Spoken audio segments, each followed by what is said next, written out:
us now is a man who just threw for 487 yards, 6 touchdowns, ran for another.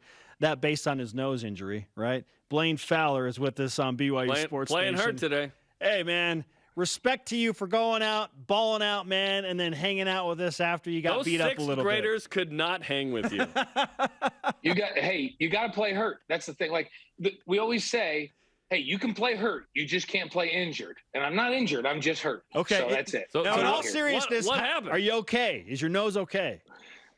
Yeah, and if I had any concussion, I put myself in concussion protocol. But I cleared myself yesterday, so I'm good to go. One time, who was it? There was a receiver in the NFL, Hines Ward. He knew he had a concussion, and he grabbed his ankle so that they wouldn't look at his head in the middle of the game. Yeah, that kind of stuff Steve Young wouldn't fly today. But no, Steve Young put himself back in. Steve Young cleared himself from concussion protocol when we were playing Ohio State in '82. I'm in the game. He literally took the hardest hit I've ever seen anybody take from Merrick and Cobb. They're 2 All-American backers. They had to take his ear pad out to get his helmet off because his nose was sticking out the ear hole. I was like, this guy's out. He's out. Not maybe forever. He might be out. So I might be the guy now. I'm in for like a couple of plays, and he comes trotting back out. He was like, I'm in, you're out. And I walked over the sideline, and Holmgren says, what are you doing? And I go, well, Steve's in. He goes, the heck he is. He's not in. And I go, well, he's right out there. And then he's like, oh, okay, whatever. So Steve cleared himself from concussion protocol and came back in a game where we were just getting murdered. It was terrible.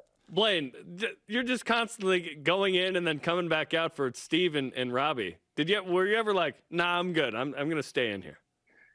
Honestly, one time Robbie comes over the sideline. We're playing Utah State up in Logan, and it is sideways snowing.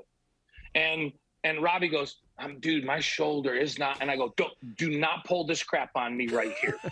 I said, this is a snow thing, isn't it? Like, you want to do this. You say, oh, my shoulder's not feeling good in San Diego. Don't do this to me in Logan in a blizzard. And he's like, no, dude, I'm serious. It really doesn't feel good today. And so I played the rest of the game. Now, the good news was it was so slippery, they couldn't cover anybody. I just kept throwing like 3-yard balls to Vi Sikahema and Halake Hambuli out of the backfield. I would just like push it with one hand over to them. They'd catch the ball, and then they'd run 17 yards, 20 yards.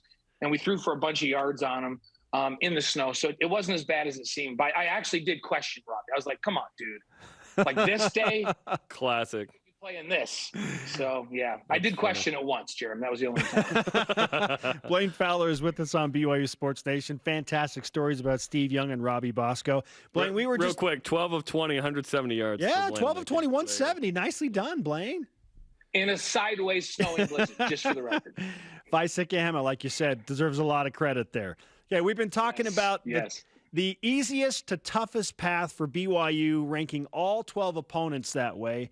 Obviously, Utah Tech being the lone FCS team on BYU's schedule, we have it number 12. But then when you get towards the top, things can get very interesting. Jeremy and I differ on teams 2 through 4. So, I mean, let's just start with you. Like, who are your top 5 toughest games that BYU will face in 2022? You want me to start with 5, or you want me to start with 1? You start with 5. Let's build up to, drama. number 1.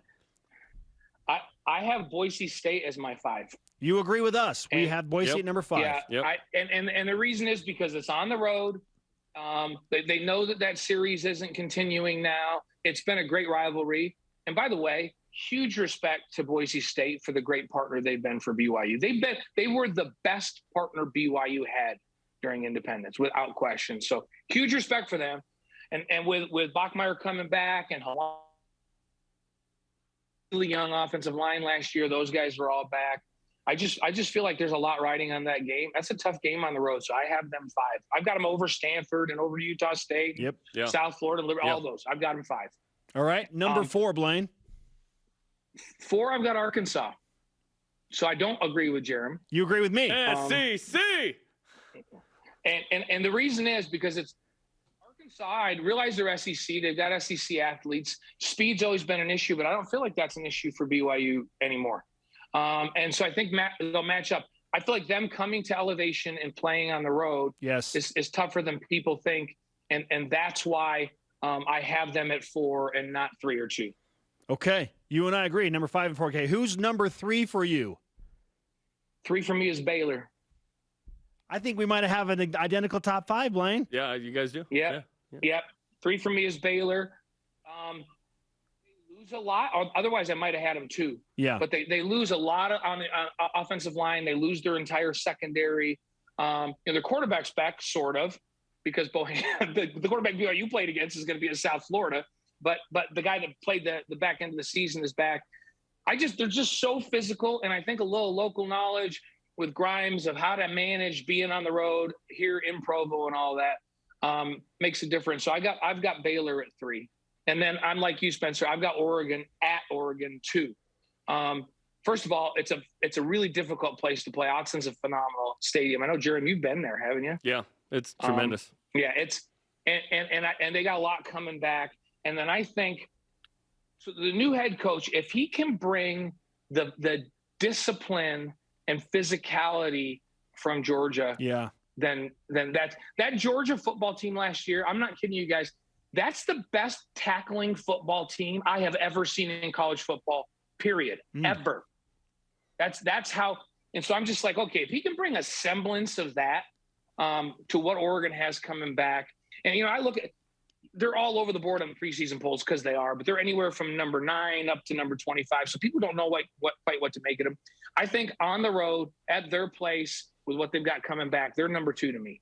And then number 1, we all agree, is Notre Dame because they're just loaded and they're in almost everyone's preseason top 10. It's a neutral game, which I never say in Vegas for BYU. BYU is always the home team in Vegas, but not this time, guys. Notre Dame's going to be the home team. It's the only team more people there in the country that, including UNLV, that can have a home field advantage against BYU in Vegas, and that's Notre Dame. And so it'll be a great environment, sold out to the rafters. But I think that's the best team BYU plays this year, Notre Dame, without question. I love this list because it's absolutely wrong from all of us.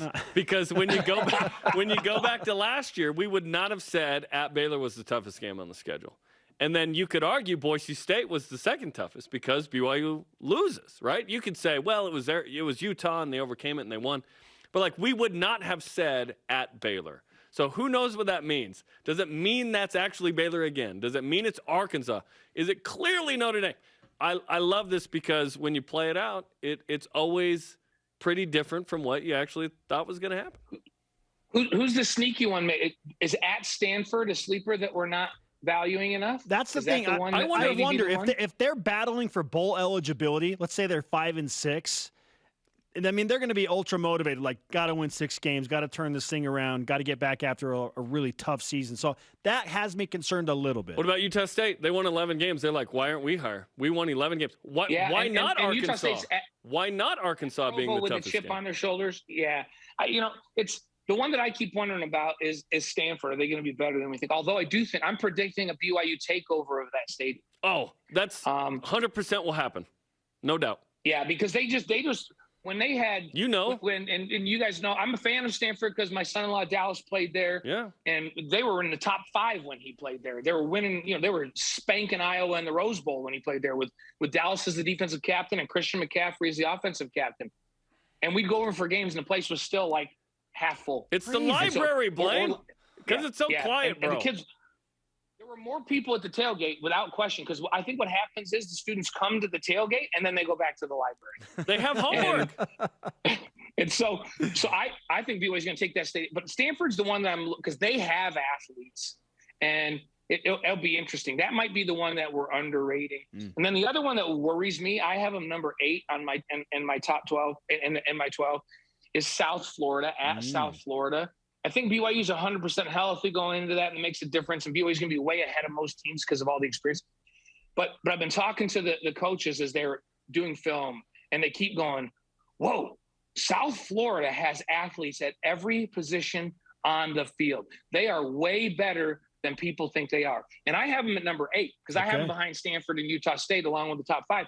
But maybe South Florida is better than we think we are. I mean, they're not better than the first 3 or 4 we picked, but maybe they should be, 5 instead of 8 like I have them. So Stanford and South Florida, I don't know quite what to make of right at this point. Great stuff, Blaine. Let's give you some BYU Sports Nation karma to heal up, take care of that nose, and then you can go back and dominate the neighborhood kids with your arm once again. Did you guys notice my custom bandage? Did you notice that? It's hard to miss, Blaine. It's fantastic. It's well played. I just represent the Cougs no matter where I go, even on my nose. I love it. Blaine, great to talk to you, man. They say play with your team on your sleeve. I play with them on my nose. Your nose. So see you guys. All right, brother. Blaine Fowler, our dual threat analyst. We're talking all football today.